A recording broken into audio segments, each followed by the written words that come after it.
Yo, so Control Freak. This is the latest film from Shal Ngo. Shal wrote and directed. It is produced by David Brooks, Jenna Caval, R.B. Pedrosian, and Shom S. Sengupta. It is executive produced by Miles Alva and co-produced by Jorge Rodriguez. London Knobloch and Jay Wadley. That's Landon Knobloch and Jay Wadley took care of the music. Scott Sirakasanon was down with the cinematography. Dagwai Abe was on editing duties. Production design, we have Michelle Patterson. Kerry Hennessy is costume design. Hair and makeup is Scott H. Reeder, Jordan Sanders, and Shanae Wright. Okay, so we then have got Troy Clayton does the special effects with the arm, which is like, I don't even know, man. I don't even fucking know, right? The cast. Val is played by Kelly Marie Tran.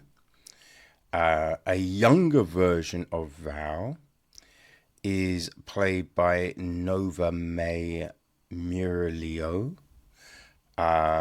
We've got Val's husband, Robbie, played by Miles Robbins.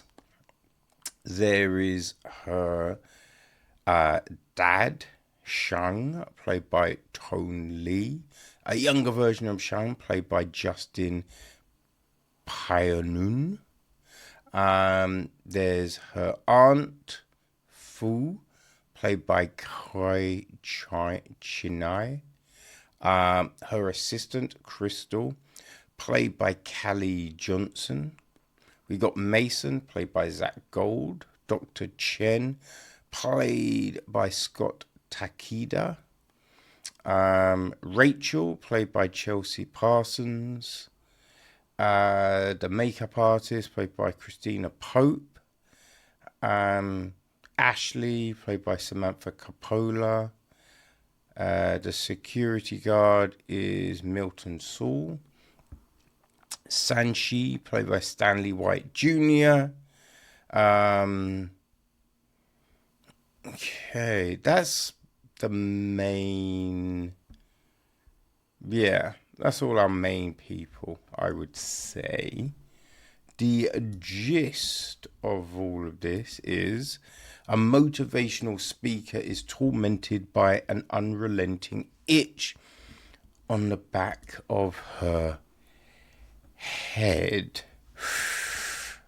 Now, I wasn't really sure what this was going to be, right? Like the image for the film on the screening hub was like a motivational, you could tell it's like a motivational speaker. And we've had films about motivators. They're not always the best. So I was a little, how is this going to be? How's it all going to be? And it starts off, right? And we've got a girl kind of in a pool. And we hear these, someone saying these things like, you're worthless. No one wants you. Just these kind of things. And then it goes back to the motivational speaker. And she's just like, I used to hear these, it was a parasite in me and I got control over it, right? All of that spiel. Everyone's like, you know how these things are, right? And yeah, we find, she's married to Robbie, but we see her doing these routines, like she goes to bed, she puts cream on the back of her head, she takes a tablet.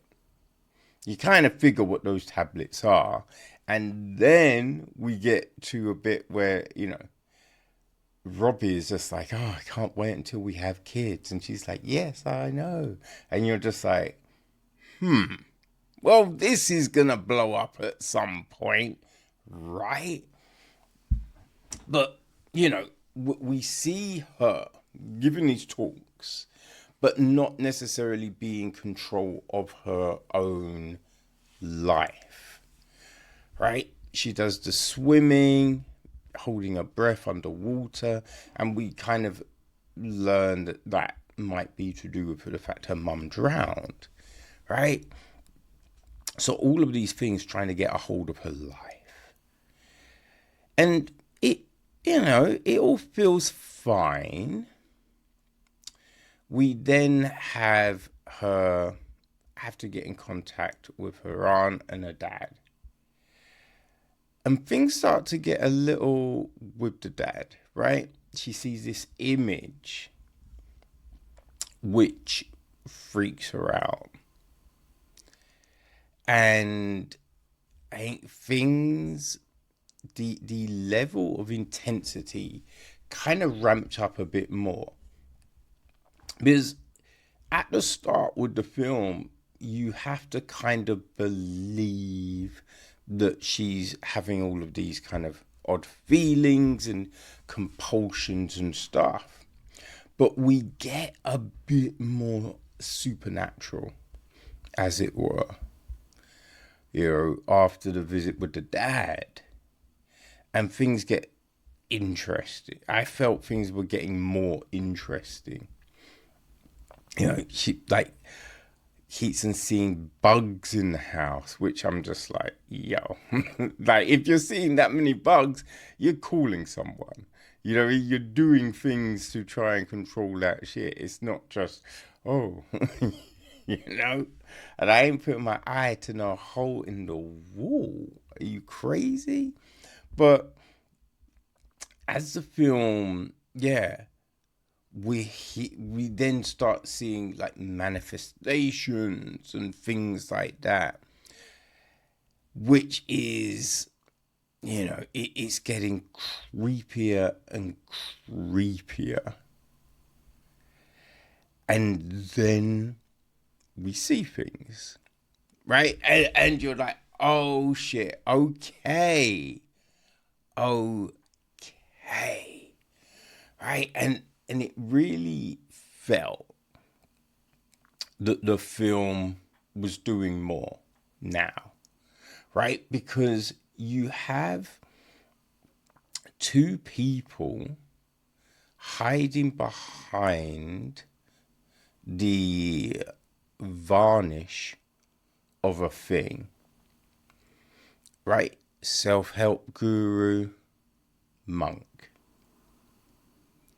But in reality, there's no real control over the thing, over the demon that has a grip of them. So I think you're seeing that, and then we're seeing the actual, which then brings in like, oh, is there some like Chinese folklore here? Right? Like it lives inside, it starts playing with things a bit more. And that for me was more interesting, So the film is getting, bonkers. And as full, the thing does blow up, and we get, even more off the rails, let's say, until like towards the end, you do wonder which way it's going.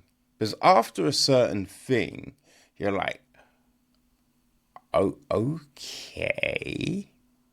But then we get this twisted little message to be, you know what I mean, as like, doesn't really matter what you do, which was kind of fun. And then the actions to take it. And yeah, the end sequence was really interesting.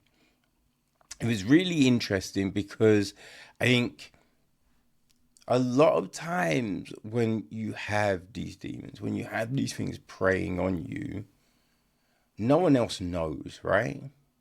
No one else knows. So I think we do get this moment where it's just like, oh, okay, right. Which is, it is kind of cathartic, whatever that word is, right? It's kind of that. I mean, there was one thing, right? I mean, that's not the end. And then we get the whole, you know what I mean?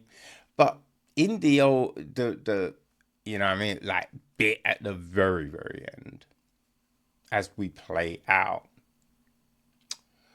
I was like, can that actually happen? When you see the wrist, you're like, can that actually happen? Because I don't know. I thought at that point it's dunsies, you know what I mean? So I'm a little bit, and I kind of would have preferred if that hadn't have happened. You know what I mean? Like, yeah, you just have to navigate with a thing now, right? You become Iron Man or something. I don't know, but yeah. Other than that, I say the second half of the film really, I think, turned it around for me. You know what I mean? Really turned it around. I don't like. I don't know if the relationship between Val and Robbie felt sincere, right? Because he works for her, so is he there just for the money, the fame?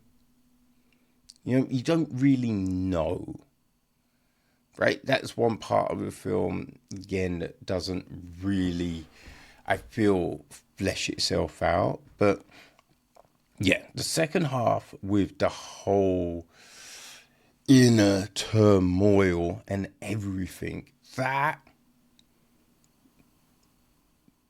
changed things.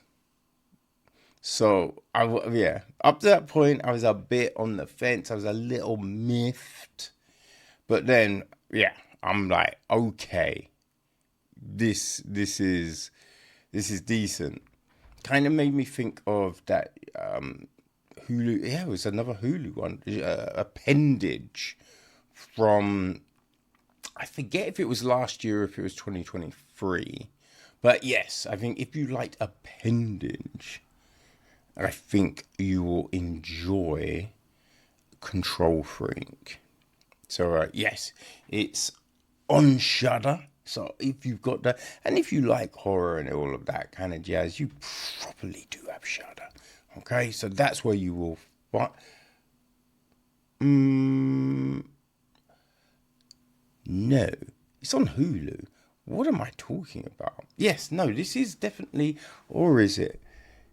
Oh, sometimes, man. No, no, no, no. This one is Hulu. This one is Hulu. So yes, I feel I don't know if it's hitting Disney Plus in international markets on the same day, because sometimes, as I know with like Appendage and oh god, I forget the name of that vampire one. They took a minute, right? That was a few months later. It came over here, so who knows? But it's definitely hitting Hulu stateside right about now. So yeah, Control Freak.